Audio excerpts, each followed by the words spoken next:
Assalamualaikum. Bertemu lagi di channel ini bersama Kang Dagol. Kita lanjutkan dongeng Raga Sukma season pertama. Kalau tidak salah sekarang di episode ke-25.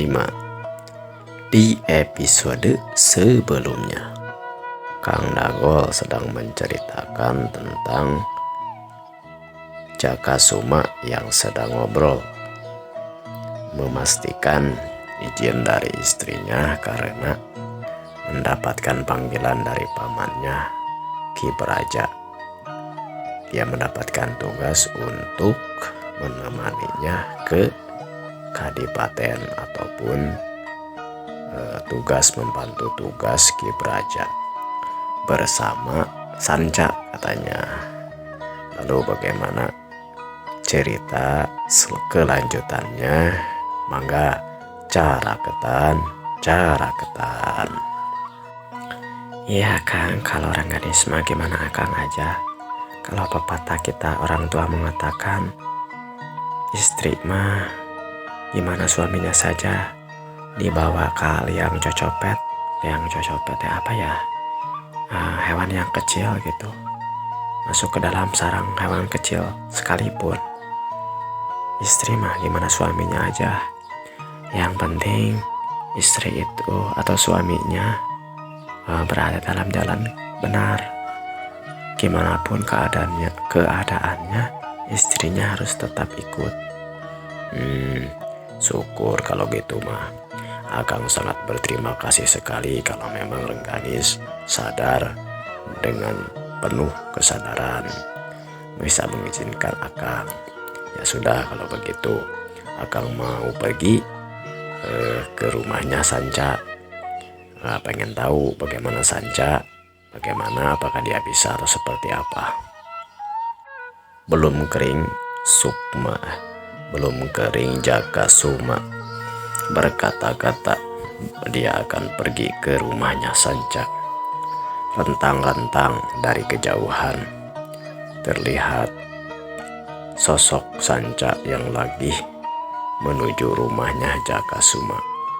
Ternyata dia diiringi oleh seorang perempuan sambil memangku anaknya, sedangkan Sanca menggendong anaknya serta menuyun teh berjalan sambil menggandeng tangan gitu. Gimana ya, dituyun lain kos nuyun mbak dehnya ke anak. Jadi Sanca memiliki 3 orang putra. Yang masih kecil digendong oleh istrinya, yang paling besar digendong berjalan bersama Sanca, dan yang tengah digendong oleh Sanca.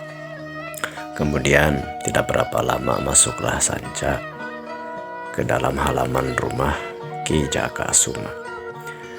Dengan sedikit beramah tamah kemudian mereka semua berkumpul di rumahnya Jaka Suma. Hihi, ini lagi apa ini? Lagi ngeriung aja nih. Itu Kang Jaka, Kang Suma, ini ada apa? Ngabring seperti ini bersama-sama kayak mengungsi. Iya kan Kang Suma ini mau ke Kang Suma. Kang Sanca teh mau ngungsi. Iya, maksudnya seperti apa? Saya sepertinya untuk memastikan saja. Iya, sebagaimana kita pernah merencanakannya, kita akan mau pergi bersama Kang Jaka ke Kadipaten bersama menemui itu Ki Praja. Ya, diobrolkanlah oleh Kakang ke istri Kakang dan anak-anak. Ternyata semuanya setuju. Jadi istri Kakang mau pergi, mau nginep, bukan nginep berenang, tinggal di rumahnya Jaka. Jadi sekarang sekalian saja akan bawa ke sini.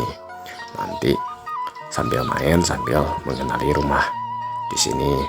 Nanti barang-barang mah dengan di bawaan nantilah di belakang gitu. Kalau memang seperti itu ya sudah. Tadinya saya mau ke rumahnya Kang Sanca. Kalau Kang Sanca sudah ke sini dan memang bertujuannya sama untuk memusyawarahkan apa yang akan kita lakukan, ya sudah, kita berkumpul saja, kita tegaskan saja, pahutkan apa yang akan kita lakukan. Ini ngomong-ngomong, anak-anak pada kemana ini? Cuman ada si Bungsu aja lagi main itu sama emaknya. Mana yang si Cika aja si Penengah? Ya tadi mereka katanya mau pergi ke rumah Pak RT, mau main, biasa main di sana. Ya selagi anak-anak lagi main jong-jong, kita ngobrolin sama tentang tugas dari Ki Braja. Gitu. Ya udah kalau gitu mah. Ujaring carita, Jaka Suma dan Rengganis sudah punya 3 orang anak. Begitupun Ki Sanca dengan istrinya juga punya 3 orang anak. Karena keduanya menikah hampir berbarengan, walaupun memiliki anak tidak persis 1 tahun sama-sama punya anak. Namun kedua keluarga ini sama-sama memiliki 3 orang anak. Singkat cerita, keesokan harinya Sanca dan keluarganya resmi pindah ke rumahnya Jaka Suma setelah laporan kepada Bapak Ketua RT ataupun Ketua Kampung. Ini waktu tersebut apakah sudah ada RT atau belum ya? Hanya saja mungkin ya sesepuh lembur lah kepada Ketua Kampung. Kemudian mereka berbenah setelah segala sesuatunya siap.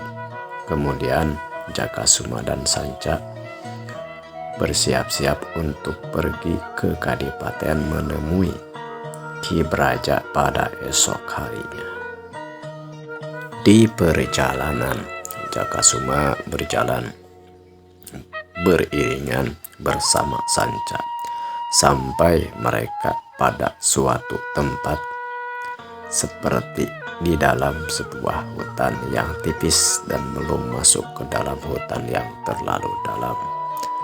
Dari kejauhan terlihat rumah-rumah, sepertinya perkampungan sudah dekat. Namun perkiraan sekitar 1 jam lagi perjalanan, mereka baru sampai ke perkampungan tersebut. Jeleng, blek, 2 orang memotong perjalanan Jaka Suma dan juga Sanca. Jaka, ada yang datang ini, siapa ini ya? Gak tahu paman. Sepertinya mereka orang asing yang sepertinya ada perlu dengan kita. Belum tahu mereka siapa kita ini. Kalian, siapa kalian dan mau kemana? Kenapa berani-berani lewat ke tempat ini? Memang kamu siapa dan mau apa? Belum tahu dia. Aku yang disebut dengan Ki Kucubung. Ki Kucubung. Asap-asap pernah mendengar apa itu kata Kucubung? Kalau gak salah Kucubung itu adalah racun ya. Iya, itu adalah sebuah racun yang mematikan. Jadi kami ini adalah gerombolan Ki Kucubung. Kamu akan mati juga sama kami kalau tidak menuruti apa yang kami minta. Emangnya apa yang kamu mau minta? Kalau kamu tidak tahu, kami ini Rampung Gerot di daerah sini. Jadi kalau kamu mau lewat dan selamat sampai ke kampung sana, Ada dua persyaratannya. Pertama, kembali lagi kamu ke rumah ataupun kampung kamu sendiri. Kedua, kamu bisa lewat ke kampung sebelah sana. Tapi dengan syarat satu, kamu tinggalkan tubuh kamu di sini. Bagian dari tubuh kamu, atau kamu harus menyimpan semua hartamu kepadaku, menyerahkan semua hartamu kepadaku. Ngerti? Jaka, ini orang tidak tahu benar siapa kita ini. Nantang mau ngerampok. Kalian ini emangnya siapa? Gak perlu tahu. Sini kalian berdua, Mamang Gilas lah. Atau jangan dikasih, ngobrol saja. Ini orang harus segera kita atasi. Kalau memang dia tidak mau menyerahkan harta dia, berarti dia mau ini nih, kata seorang yang lain sambil mengepalkan tangannya di hadapan Ki Sanca. Apakah dia mau izin ke Jajaten kita main ilmu kanuragan? Boleh, mari. Wah, benar ini orang gendut-gendut. Emang kamu ini bisa apa? Hiat. Tanpa panjang cerita, kedua orang rampok itu segera menyerang Ki Sanca. Ki Sanca yang berbadan besar, bertubuh gendut, namun gerakannya cukup gesit dalam menghindari gerakan-gerakan lawannya. Dan dalam 1 kali 2 jurus, ternyata Sanca mampu menaklukkan kedua orang rampok tersebut.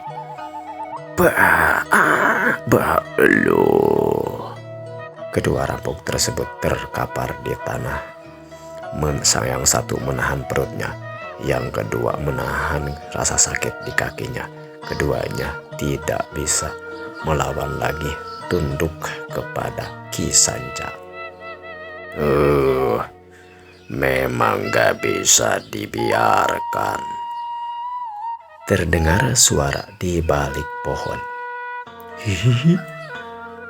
Ada suara tanpa ada manusianya. Ini siapa lagi, Ki Jaka nih? Aku yang disebut Ki Picung. Terlihat salah seorang yang cangkung, tinggi besar badannya dengan kumis baplang, rambutnya panjang terurai, namun kepalanya menggunakan bengker ataupun ikat kepala. Dan secepat itu, jeleng, belasan orang mengepung Jakasuma dan juga Ki Sanca. Mereka mengepung dari kiri, kanan, belakang, dan depan. Terdapat yang mengaku orang disebut Ki Picung, diiringi oleh 4 orang yang lainnya. Terdapatlah 5 orang di depan dan beberapa lainnya mengepung Ki Jakasuma dan juga Ki Sanca. Aduh, kita dikepung ini Jakasuma, bagaimana ini?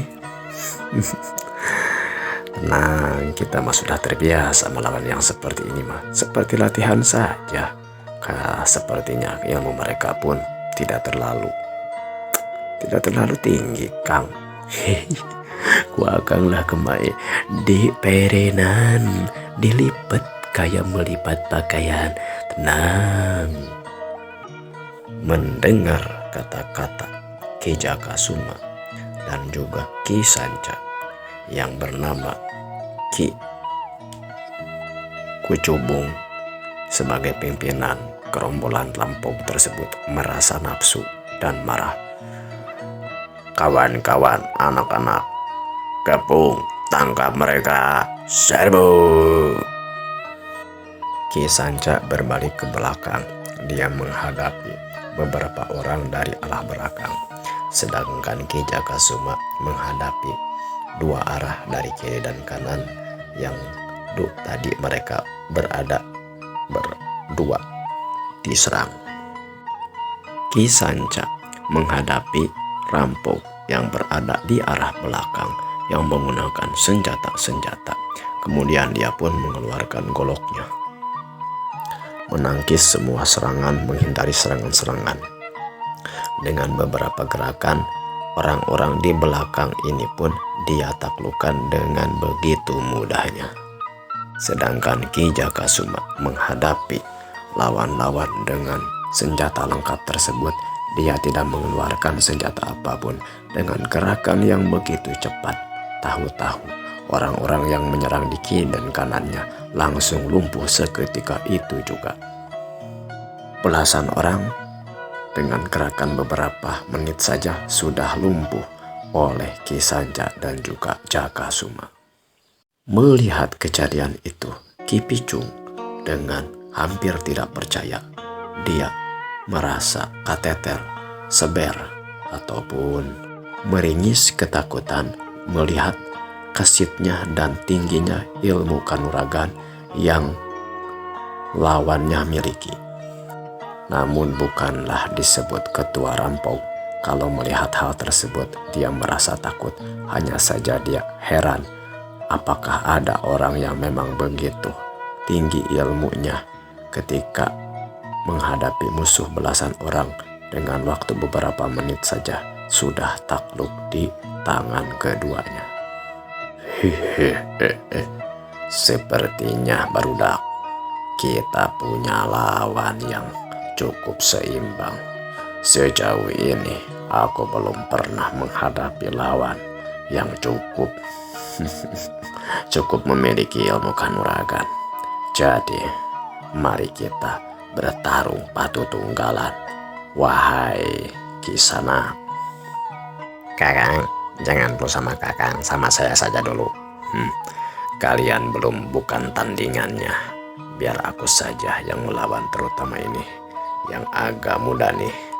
Namanya katanya Jakasuma. Ayo kita bertarung Jakasuma. Hehehe, tunggu. Dia memenak.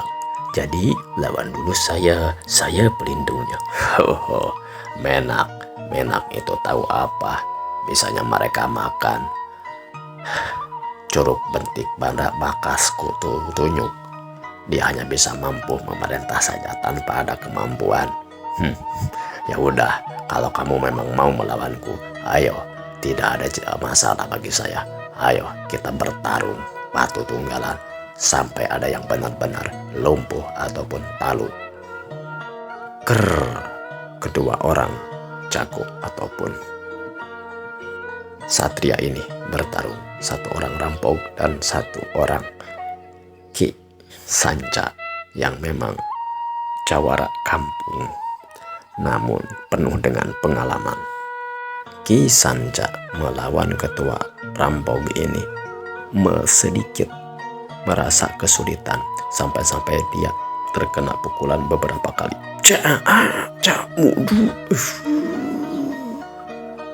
Dua tamparan atau getikan nyayang ataupun menerpa pipinya kiri dan kanan.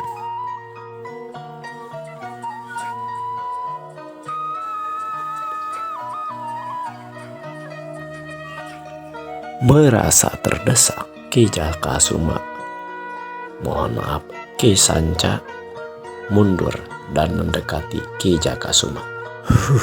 Aduh, Akang dicabok, Jaka, gimana ini? Gak apa-apa Kang, biasa dalam pertarungan. Akang masih kuat melawannya? Sebenarnya masih kuat, tapi harus dibantu nih kalau Akang sampai ke teter ya. Ya sudah, saya bantu dari belakang aja. Makasih. Bagaimana Sanca? Apakah kamu masih berani melawan saya? Bagaikan anak kecil yang bebeja ataupun mengadu kepada apa-apanya kamu. Emangnya anak muda itu juga, teman kamu juga itu, punya kemampuan apa, ha? Hihihi, gampang saja. Saya mau melawan kamu, cukup dengan pandangan saja. Ayo Jakasuma, bantu Akang. Hihihi. Kemudian Ki Sanca kembali menghadapi. Kali ini dia tidak pasang jurus, ia hanya bertolak pinggang menghadapi ketua rampok tersebut. Kamu mau mengeluarkan apa, jurus apa? Hanya bertolak pinggang seperti itu. Hehehe, kamu juga nanti akan merasakannya. Shit, Peletak. Jidat ketua rampok tersebut ada yang melempar dari arah depan. Waduh, apa ini? Siapa yang melempar saya? Hehehe, itu kekuatan saya. Jadi kamu mau malah pakai kekuatan tenaga dalam? Itu bukan tenaga dalam, batu yang saya lempar. Hehehe. Kalau berani, ayo hadapi 1 lawan 1. Kamu ya Jakasuma yang melempar batu itu. Memangnya kenapa? Ya udah, kalau begitu ayo kita bertarung. Ya, Ketua rampok tersebut pun menyerang, hampir-hampir saja melewati Kisanca yang berada di depannya. Peletak, kakinya terkena batu lagi. Kemudian dia roboh tepat di hadapan Kisanca. Dengan sigap Kisanca segera menendang ketua rampok tersebut.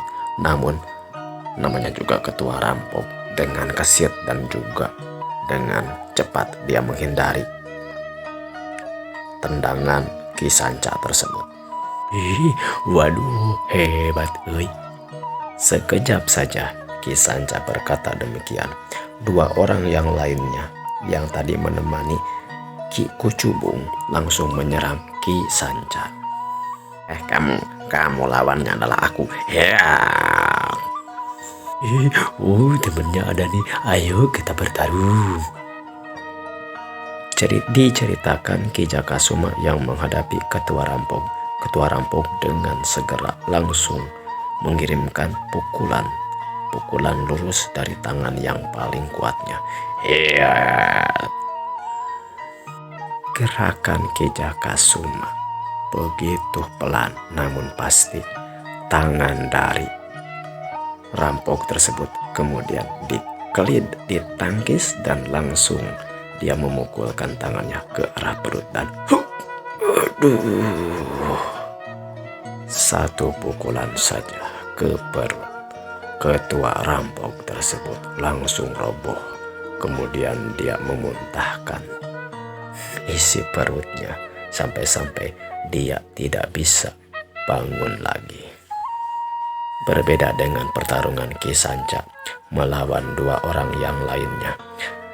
Dia agak kerepotan. 2 orang ini sepertinya orang kepercayaan dari Ki Kucubung ataupun tangan kanannya, anak buah utama yang melawan Kisanca. Namun dengan beberapa gerakan Kisanca pun hampir-hampir saja dia terdesak dan kalah dalam pertarungan tersebut. Sampai kedua orang tersebut mengeluarkan kembali senjata mereka untuk menyerang Kisanca. Melihat musuh-musuhnya menggunakan senjata, Kisanca pun mengeluarkan goloknya yang kemudian menangkis serangan-serangan dari ketua rampok tersebut. 2 tangkisan golok beradu. Tendangan ditangkis dengan tendangan. 2 tebasan golok kembali ditangkis oleh golok Kisanca dan celeng 2 golok tersebut dari kedua rampok itu terlempar jauh sekali. Hehehe. Sekarang apa yang akan kamu lakukan, Sancate? Tuh. Melihat keadaan yang tidak menguntungkan, kedua rampok itu kemudian melirik kepada ketuanya, yaitu Ki Kucubung yang sedang ngudupruk memegang perutnya. Kemudian melihat tidak ada kesempatan untuk mereka melawan, mereka mengangkatkan tangan. Ampun, ketua, bagaimana ini? Aduh, jangan ampun. Ayo kita pergi dari sini. Ayo cepat tolong saya, jangan minta ampun.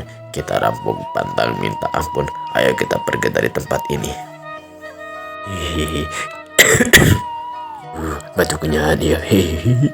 Gimana Jaka? Ini mau diapain ini orang ini? Hihihi. Tangkap Kisanca. Mereka harus bertanggung jawab dengan kelakuan mereka. Lagi pula saya khawatir mereka melakukan hal yang demikian kepada orang-orang yang lainnya. Tangkap Kisanca. Setelah mendengar perintah dari Ki Jakasuma, segera Ki Sanca menghampiri 3 orang yang sedang akan kabur. Dengan sedikit gerakan, 2 orang yang masih jag-jag ataupun masih memberikan perlawanan, 2 orang tersebut kemudian ditampar oleh Ki Sanca. Jebret, jebret. Panggil, panggil. Kedua orang perampok yang masih terbugar itu seketika saja mereka langsung roboh. Ikat Ki Sanca, tapi jangan terlalu keras. Kita harus menanyai mereka apa yang akan mereka lakukan dan selanjutnya mereka akan melakukan apa setelah kita tangkap. Hehehe, baiklah Ki Jaka. Singkat cerita, sampailah mereka kepada kampung terdekat di daerah tersebut sambil mengiringkan belasan perampok yang diikat berjejer bersamaan. Setelah sampai di perkampungan tersebut, Jakasuma langsung memberikan laporan kepada ketua kampung dan menyerahkan belasan rampok tersebut untuk diberikan hukuman ke kerajaan ataupun kadipaten terdekat. Menyaksikan kehebatan 2 orang yang bisa menangkap belasan rampok, sang ketua kampung agak terkaget-kaget. Namun menyaksikan bahwa rampok-rampok tersebut memang sering mengganggu ketentraman di desa mereka, Pak Ketua Kampung dan sesepuh kampung tersebut membawa belasan rampok tersebut sampai ke kadipaten dan ke kerajaan untuk diberikan hukuman yang setimpal. Sementara itu, tidak lama mereka setelah Ki Jakasuma dan Ki Sanca menyerahkan rampok tersebut ke ketua kampung terdekat, mereka kemudian melanjutkan perjalanan karena memang kadipaten yang dimaksud oleh Jakasuma dan juga Ki Sanca bukan kadipaten yang berada di kawasan tersebut. Jakasuma dan Ki Sanca kemudian melanjutkan perjalanannya menuju kadipaten di mana Ki Braja sedang menunggunya. Selain tadi kejadian dipegat rampok dan bisa ditaklukkan sampai mereka ke Kademangan ataupun tempat kini Ki Braja tinggal, tidak ada kejadian. Sampailah mereka ke rumah di mana Ki Braja tinggal. Setelah mereka berdua disambut sebagaimana mestinya oleh Ki Braja, kemudian 3 orang ini berkumpul di suatu tempat di rumahnya Ki Braja. Mereka kemudian makan dan minum seadanya dan secukupnya. Setelah beberapa saat dirasa cukup, kemudian Ki Braja memulai perkataannya. Jaka, Sanca, terima kasih kalian berdua mau memenuhi permintaan Paman. Paman teh sekarang dalam keadaan yang disebut susah ya susah, disebut enggak juga dah susah, tapi kesusahannya disebut bangga ataupun berat enggak, disebut enggak berat juga bisa dibilang berat. Oh, memangnya kenapa Paman? Begini, beberapa hari ke depan akan ada pangeran dari Nagara yang ingin tinggal di Kademangan ini bersama Paman. Jadi dia ingin belajar bersama Paman ini ilmu kanuragan dan lain sebagainya. Sedangkan kalian tahu Paman ini sekarang sudah tua dan juga waktunya sudah habis. Allahu Akbar. Ternyata waktunya tidak terasa sudah habis. Kita bertemu lagi di episode selanjutnya. Mangga yang belum subscribe diantos subscribe-nya ku Kang Dagol. komen dan like-nya juga di antosku Kang Dagol. Kita bertemu lagi di episode selanjutnya. Wilujeng patepang deui permios.